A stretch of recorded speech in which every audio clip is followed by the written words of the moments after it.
Good evening class. पेट के practice set पे हम लोग प्रश्नों को आगे बढ़ाते हैं।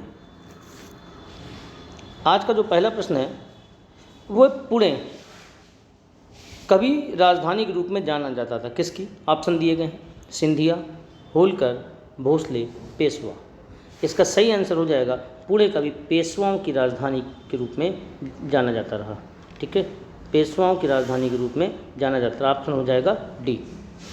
अगला प्रश्न है, संगौली की संधि अंग्रेजों और किसके बीच हुई? गोरखा, बंगाल के नवाब, अवध के नवाब और मराठा। इसका सही आंसर हो जाएगा गोरखा। ये नेपाल से संबंधित थी। 1816 में संधि होती है, ध्यान रहे। और ये जो सुगौली जगह है ये बिहार के चंपारण में पड़ती है और यही वो संधि थी कि अंग्रेजों ने नेपाल को स्वतंत्र देश का दर्जा दे दिया था। तो सुगौली की संधि इंपॉर्टेंट है। ठीक है, 1816 में सही आंसर हो जाएगा। प्रश्नगत तरीके से देखें तो गोरखा। अगला प्रश्न, बॉम्बे में गेटवे ऑफ इंडिया की आधारशिला किस वर्ष रखी गई? 1905, 1913, 1915, 1920। इसका जो सही ऑप्शन हो जाएगा वो हो जाएगा 1913। गेटवे ऑफ इंडिया आप समझें, हमें पता होगा कि 1911 में तीसरा दिल्ली दरबार हुआ था। तीसरा दिल्ली दरबार हुआ, इंग्लैंड के राजा जॉर्ज पंचम विद वाइफ मैरी इंडिया आते हैं और दो प्रमुख घोषणाएं करते हैं। एक घोषणा ये थी बंगाल विभाजन रद्द कर दिया जाएगा और दूसरा अब भारत की राजधानी कलकत्ता की जगह दिल्ली होगी।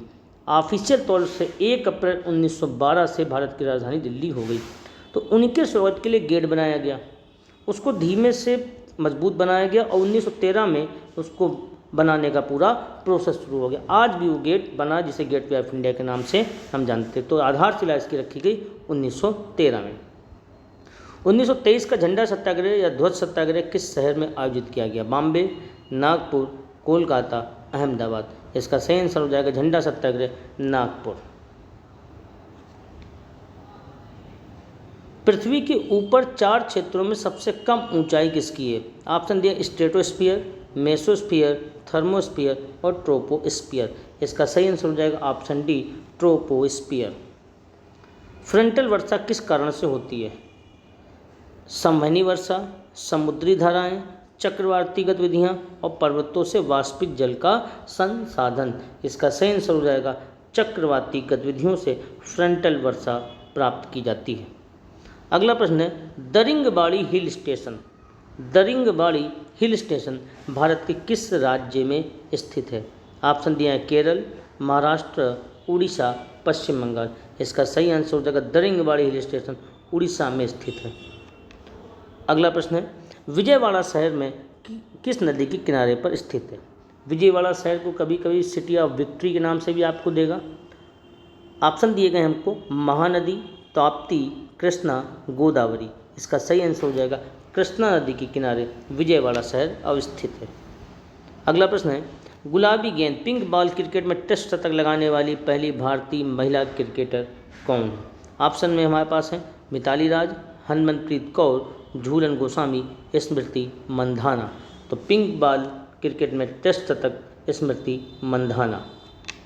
अगला प्रश्न है, किस देश में 2027 तक धूम्रपान मुक्त देश बनाने की घोषणा की गई है? New Zealand, Australia, Britain, America. इसका सही आंसर हो जाएगा 2027 तक धूम्रपान मुक्त देश बनाने की घोषणा न्यूजीलैंड के द्वारा की गई है। हाल में दुनिया का 5वां सबसे बड़ा स्टॉक मार्केट कौन बना? जापान, भारत, यूएई या ब्राज़ील। इसका सही आंसर हो जाएगा भारत दुनिया का 5वां बड़ा स्टॉक मार्केट बना। अगला है, हेनले पासपोर्ट इंडेक्स 2020 भारत का स्थान। ये 2020 का रिपोर्ट है जिसके अनुसार भारत की जो रैंकिंग हो जाएगी वो ऑप्शन सी 84 रहेगी।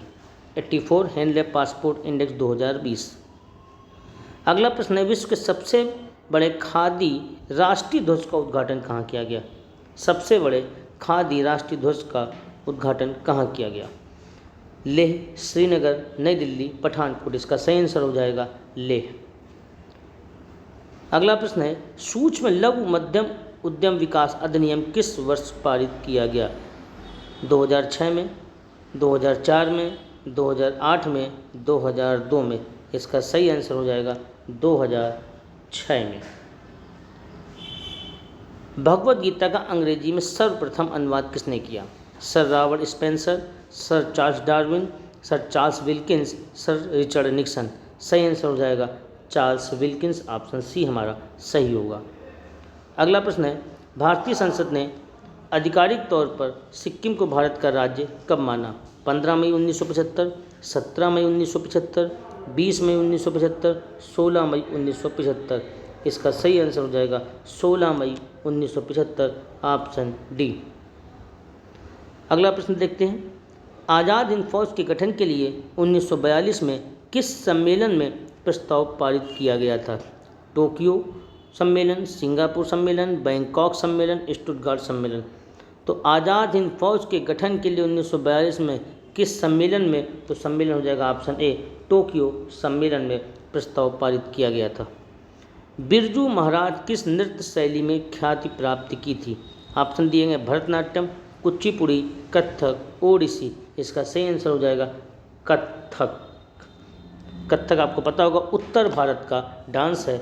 उत्तर भारत अगर नहीं देगा तो ब्रजभूमि, वृंदावन, मथुरा का क्षेत्र देगा। भारत की फिल्म और टेलीविज़न संस्थान कहाँ स्थित है? अहमदाबाद, मैसूर, मुंबई, पुणे। इसका सही ऑप्शन हो जाएगा पुणे। पुणे मूठा नदी के किनारे अवस्थित शहर है। जो फिल्म और टेलीविज़न हमारा संस्थान है वो पुणे में है। अगला प्रश्न देखते हैं, ये मिलान करने के लिए एक तरफ मंदिर दिए गए हैं, एक तरफ धर्म दिए गए हैं। तो अगर आप देखें सूर्य मंदिर ये हिंदू धर्म से मैच कर जाएगा, 4 नंबर 20 हो जाएगा। और आपको बता दें सूर्य मंदिर जो प्रमुखता से पूछे जाते हैं 3 पूछे जाते हैं। मार्तंड का सूर्य मंदिर जो हमारा है जम्मू कश्मीर में है, मोढेरा का सूर्य मंदिर गुजरात में है, ठीक है, और कोणार्क का सूर्य मंदिर उड़ीसा में है। मार्तंड का जम्मू कश्मीर में है, मोढेरा का गुजरात में सूर्य मंदिर है, ठीक है, और कोणार्क का उड़ीसा में सूर्य मंदिर है। तो यहाँ पे स्पष्ट नहीं है, तो सूर्य मंदिर हिंदू धर्म से हम लोग टिक करेंगे। वैसे अगर सिंपल सूर्य मंदिर पूछा जाएगा तो उड़ीसा ही आप लगाएंगे। अगर कभी ये पूछ दे सूर्य नगरी किसे बोलते हैं, यानी सन सिटी किसे कहा जाता है, तो जोधपुर आंसर होगा। सूर्य नगरी किसे कहा जाता है, तो जोधपुर को कहा जाता है। फिर मैच करें, लिखा है कमल मंदिर अर्थात लोटस टेम्पल, ये बहाई धर्म का है। स्वर्ण मंदिर सिख धर्म से हो जाएगा आपका मैच, ठीक है, और दिलवाड़ा का मंदिर आपका जैन धर्म से हो जाएगा। तो प्रश्न अनुसार अगर हम देखते हैं तो इसकी जो सही मैचिंग हमारी बनती है वो बनती है ए नंबर, ठीक है, वो ए नंबर हमारा सही मैच होता है। अगला देखते हैं, आमुख किसका भाग है? संविधान का, संसद का, इनमें से कोई नहीं या दोनों का। आमुख का मतलब होता है प्रस्तावना, ठीक है, इसको प्रेमबलम भी कहा जाता है। तो संविधान का भाग है। अब उन्होंने प्रस्तावना देके एक वक़्त दे दी है आमुख, तो आमुख किसका भाग है? तो आमुख संविधान का भाग है। चमगादड़ द्वारा किस प्रकार की ध्वनि उत्पन्न की जाती है? सबसोनिक, अल्ट्रासोनिक, सुपरसोनिक या इंफ्रासोनिक। इसका सही आंसर हो जाएगा चमगादड़ के द्वारा ध्वनि उत्पन्न की जाती है वो अल्ट्रासोनिक उत्पन्न की जाती है। फाइबर ऑप्टिकल किस सिद्धांत पर कार्य करता है? प्रकाश प्रकीर्णन, पूर्ण आंतरिक अवशोषण, पूर्ण आंतरिक परावर्तन, ध्रुवण या घूर्ण। इसका सही आंसर हो जाएगा पूर्ण आंतरिक परावर्तन के आधार पर ऑप्टिक। अगला क्वेश्चन हम लोग चेक करते हैं।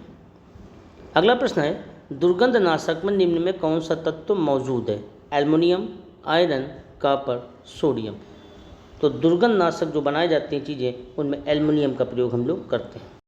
आज श्रृंखला का अंतिम प्रश्न देखते हैं हम लोग। एक्सेल कंप्यूटर अनुप्रयोग है जिसे किसके द्वारा लिखा या बनाया गया? IBM, इरेकल, जेनेथिक और माइक्रोसॉफ्ट। इसका जो सही आंसर हो जाएगा वो हो जाएगा माइक्रोसॉफ्ट। माइक्रोसॉफ्ट इसका बिल्कुल सही आंसर हो जाएगा, ऑप्शन डी। तो ये आज की श्रृंखला पूरी हुई हमारी। इस श्रृंखला को जारी रहेगी कंटिन्यू। आपके लिए लाभदायी क्वेश्चन जो परीक्षाओं में आते हैं वो सभी दिए गए।